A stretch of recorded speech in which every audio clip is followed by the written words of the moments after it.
사도행전 1장 12절에서 26절까지 말씀을 교독합니다. 제자들이 감람원이라 하는 산으로부터 예루살렘에 돌아오니 이 산은 예루살렘에서 가까워 안식일에 가기 알맞은 길이라. 들어가 그들이 요하는 다락방으로 올라가니 베드로, 요한, 야고보, 안드레와 빌립, 도마와 바돌로메, 마테와 및 알페오의 아들 야고보, 셀로딘 시몬, 야고보의 아들 유다가 다 거기 있어 여자들과 예수의 어머니 마리아와 예수의 아우들과 더불어 마음을 같이하여 오로지 기도에 힘쓰더라.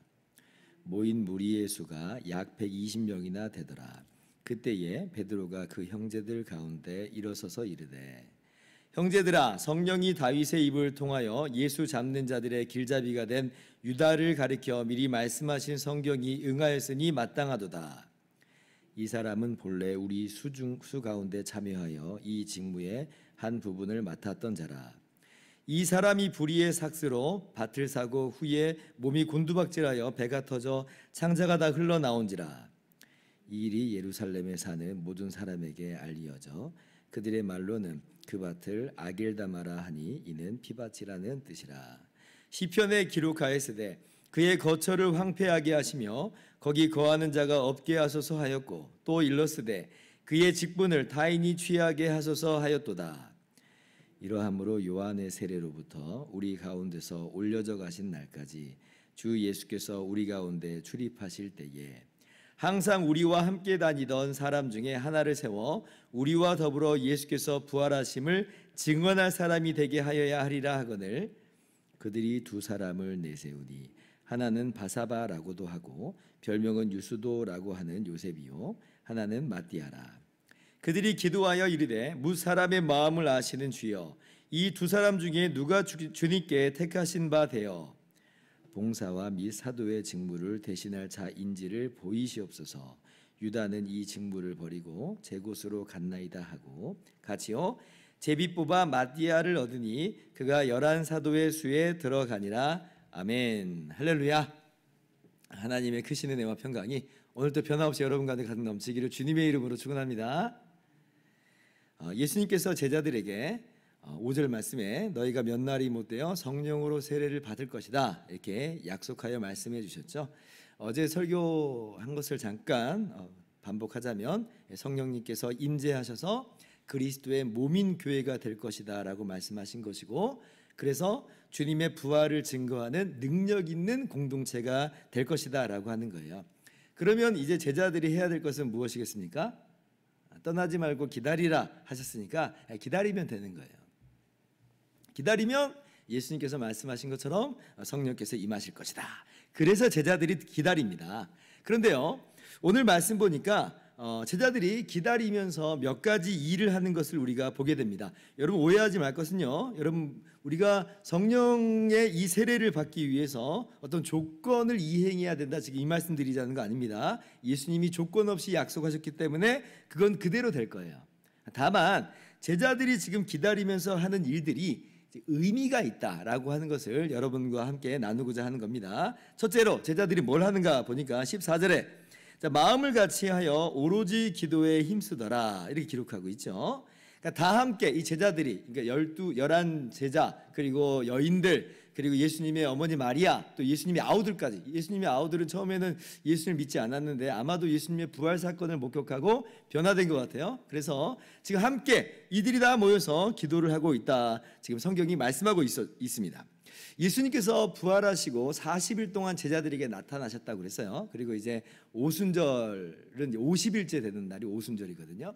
오순절 날 성령이 임하시는데 아마 대략 그 기간이 열흘 정도 좀 되는 것 같아요.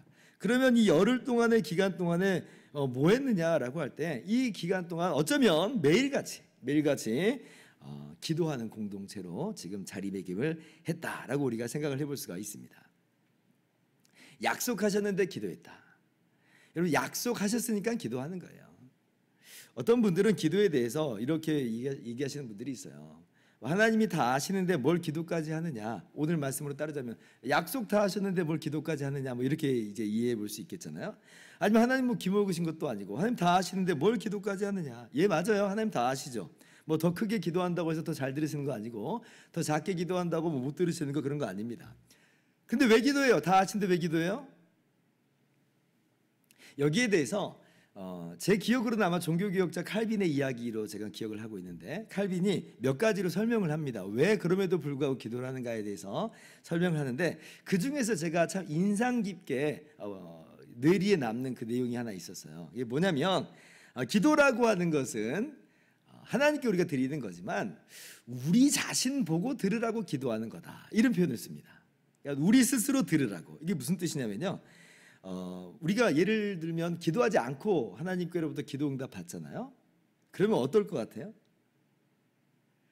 그게 하나님이 주신 건지 아닌지 우리가 인지를 잘 못할 것 같아요.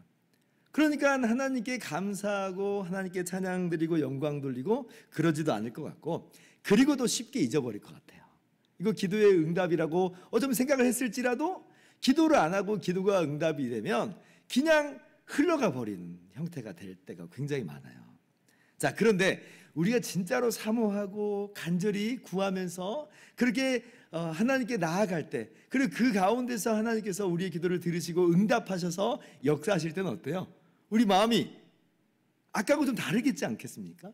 굉장히 기쁘고 감사하고 정말 하나님 내 기도 들어주셨다고 하나님께 영광 돌리고 아마 그럴 거예요. 그리고 상대적으로 이것도 우리가 잘 잊기 마련인데 잘 잊지 않고 아마 계속 기억을 떠올리면서 하나님께 감사하는 제목으로 남을 것 같습니다.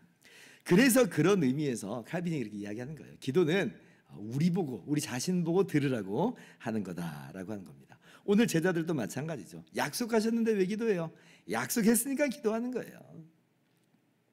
막연히 기다리다가 성령 세례를 받는 거하고, 정말 그 약속하신 바를 기다리면서 사모하면서 기도하면서 그렇게 성령 세례를 받는 거하고는 아마 그들 마음 가운데 받아들여지는 그런 태도가 좀 많이 다를 수 있지 않을까라고 생각을 한번 해볼 수 있다는 거죠. 여하튼 제자들은 함께 모여서 기도하기에 힘썼습니다. 여러분, 이러한 이 교회의 기도는 참 귀하고 아름다운 거예요. 교회의 기도가 이 사도행전에 여러 군데 나와요. 그러니까 지금 이렇게 성령의 세례를 앞두고 기도하는 장면이 나오고, 그리고 이제 오순절날 성령이 임하신 다음에 3,000명이나 예수님을 믿는 그런 일이 있게 됐잖아요. 교회가 시작이 됐어요. 그때 이제 이 예수님 새로 믿게 된 사람들과 더불어서 뭐 하냐면 그 중에 하나가 또 기도하는 거예요. 사도행전 2장 42절 보니까 오로지 기도에 힘썼다 그러죠. 베드로가 나중에 감옥에 갇혔을 때가 있었어요. 그때도 교회가 어떻게 해요? 교회가 그를 위하여 간절히 기도하더라 그러죠. 그러니까 초대교회의 한 모습은 뭐냐면 함께 모여서 한 제목으로 한 마음으로 기도하는 공동체였다라고 하는 거예요. 이러한 모습이 오늘날 우리 교회 모습 가운데 고스란히 유지되고 있죠. 대표적으로 우리가 수요 저녁 기도회, 금요 철야 기도회로 함께 모여서 기도를 합니다. 이게 뭐냐면 교회의 기도예요. 우리가 새벽 기도회 같은 경우는 개인 기도회의 모습이 더 강해요. 왜냐하면 우리가 개인적인 그런 기도를 많이 하잖아요. 어떤 제목을 함께 놓고 기도하지는 않잖아요. 근데 이제 수요 저녁 기도회나 금요 철야 기도회 같은 경우는 우리가 제목을 놓고 한 마음으로 같이 기도를 합니다. 특별히 교회를 위한 기도로서 우리가 함께 나아가죠. 이게 뭐냐면 교회로서 마음을 오로지 하여서 기도에 힘쓰는 그런 전통이, 이 사도행전에서부터 나오는 이 전통이 오늘날 우리 교회까지로 잘 연결되어 가는 것이죠. 그러므로 우리가 이 기도하기를 더 힘쓰시기를 바라고, 우리 교회도 또 주님 오시는 날까지 또 그렇게 교회의 기도로서 기도하는 공동체로서 아름답게 잘 자리매김할 수 있기를 바랍니다. 두 번째, 제자들이 또 뭘 하냐면요, 배반자 가룟 유다의 그 사도직을 대신할 또 한 명의 사도를 세웁니다. 그래서 누가 사도가 되냐면 마띠아가 사도가 되죠. 여러분, 이렇게 하는 이유가 뭘까요? 지금 당장 뭔가 일이 급해가지고 당장 해결해야 될 일들이 있어서 그래서 지금 사도를 뽑은 건가라고 할 때 그렇지 않아요. 지금은 기다리는 시간이에요. 할 일이 없어요. 근데 할 일이 없는데도 불구하고 이 사도를 이제 뽑는 겁니다. 이 말은요, 무슨 얘기냐면 지금 주님께서 세우신 12이라고 하는 숫자가 의미가 있다는 거예요. 나중에 요한계시록을 보면 21장에 새 예루살렘 성이 이제 하늘로부터 오잖아요. 어린 양의 신부다 그래요. 그러니까 하나님의 나라, 하나님의 백성 공동체의 모습이 새 예루살렘 성으로 그려지는 겁니다. 근데 거기 보면 특징적인 내용이 있는데 12문이 나와요. 12문이 어떤 이름으로 기록되어 있냐면 이스라엘의 12지파, 야곱의 12아들의 그 이름이 기록되어 있어요. 그리고 기초석이 나오는데 그 성의 기초석이 나오는데 12기초석이 마찬가지로 나와요. 그리고 그 12기초석에는 누구의 이름이 기록되어 있냐면 예수님의 12사도의 이름이 기록되어 있습니다. 지금 같은 이야기, 구약과 신약이 같은 이야기를 하고 있다는 거예요. 그러니까 하나님께서 12지파를 통해서 이스라엘 백성을 이루신 것처럼 이 신약에서는 12사도를 통해서 12사도가 전한 그 복음을 통해서 교회 공동체를 이루는 것이고, 이건 두 공동체가 아니라 한 공동체인 거예요. 그러니까 구약의 이스라엘은 교회의 그림자고, 교회가 바로 그 구약에서 보여줬던 그 하나님 나라 백성의 실체라고 하는 것을 그 장면 속에서 이제 보여준 거죠. 그래서 이 문으로만 드나들잖아요. 그 기초석 위에서만 서잖아요. 한성이에요, 한성. 그래서 이 12사도라고 하는 것은 이 10이라고 하는 숫자는 구약의 12지파를 의식한 숫자가 맞습니다. 지금 한 덩어리라고 하는 것을 지금 이야기하고자 하는 거예요. 그래서 이 숫자를 맞추고자 사도를 선출을 하는 거죠. 그리고 여기에는 자격 조건이 나옵니다. 그게 뭐냐면 22절이에요. 한번 같이 읽어볼까요? 시작.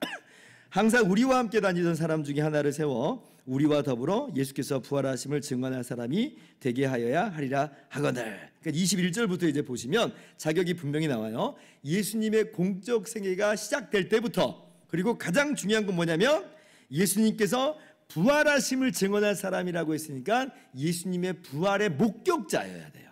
이게 이제 조건이에요. 그러니까 예수님을 부활하신 예수님 보지 못한 사람 안 됩니다. 공적 사역서부터 계속 한 사람이어야 되는 것이에요.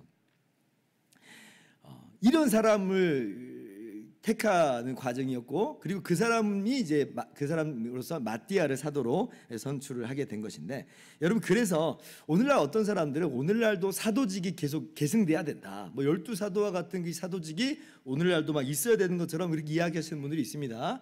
예를 들면 신사도 운동 같은 그런 사람들이 이제 그런 이야기들을 하는데, 여러분, 그것은 바람직한 모습이 아니에요. 지금 이건 12이라고 하는 숫자에 초점이 지금 맞춰져 있어요. 그리고 이 사도의 고유한 역할, 이 자격과 또 역할은 뭐냐면 예수님의 부활의 목격자여야 돼요. 왜냐하면 그 부활의 증인이 돼야 되거든요. 에베소서 2장 20절 보면 너희는 사도들과 선지자들의 터 위에 세우심을 입은 자라. 그리스도 예수께서 친히 모퉁이 돌이 되셨느니라 그래요. 그러니까 사도의 터 위에 서 있다. 그러니까 예수님의 부활의 목격자로서의 이 사도의 증언이라고 하는 그것이 교회의 토대입니다. 그러니까 예수님의 부활을 목격한 사람이어야만 하는 거예요. 그래서 오늘날 어떤 사도가 또 있어야 된다, 바람직하지 않죠. 왜냐하면 사도는 고유한 역할이 있어요. 예수님의 생애와 예수님의 부활을 목격한 사람으로서 교회의 그런 터, 그들의 증언이 교회의 터가 되기 때문에 그렇습니다. 그래서 오늘날 뭐 신사도 운동에서 뭐라고 이야기하든지 간에 우리는 거기에 휘둘릴 필요는 없고, 오늘날 사도의 직분은 없는 것이고, 사도의 직분은 교회를 세우는 데 있어서 예수님이 세우신 고유한 역할이 있는 거고, 그때의 특별한 역할이 있는 거지 오늘날 그것이 계속 이어지는 것은 아니다 라고 하는 것을 여러분 기억하시면 좋습니다. 그래서 우리 교단 헌법에서는, 우리 장로교에서는 비상직원이다, 그러니까 항상 있는 직원으로서는 목사와 장로와 집사를 이야기하고 있고, 사도와 선지자는 교회를 세우는 데 있어서 처음에 그 시점에 있어서 특별하게 세우신 비상 직원이다, 이제 그렇게 이야기를 하고 있습니다. 어쨌든지 간에 그래서 이 제자들이 성령이 임하실 때까지 이런 일들을 하면서 그렇게 성령의 임하심을 기다리고 있었고 또 사모하고 있었음을 기억하면서 오늘 우리 삶 가운데 적용하기는, 이미 성령이 임했다고 해서 우리가 기도를 멈춘다는 건 아니고, 우리 가운데 계신 성령으로 말미암아 교회가 계속 기도하는 공동체로 자리매김했다는 것을 깨달으면서 오늘 또 우리가 개인 기도에도 힘쓰고 또 그리고 교회 공동체의 기도로서도 함께 힘써 나아가실 수 있기를 주님의 이름으로 축원합니다. 기도하겠습니다.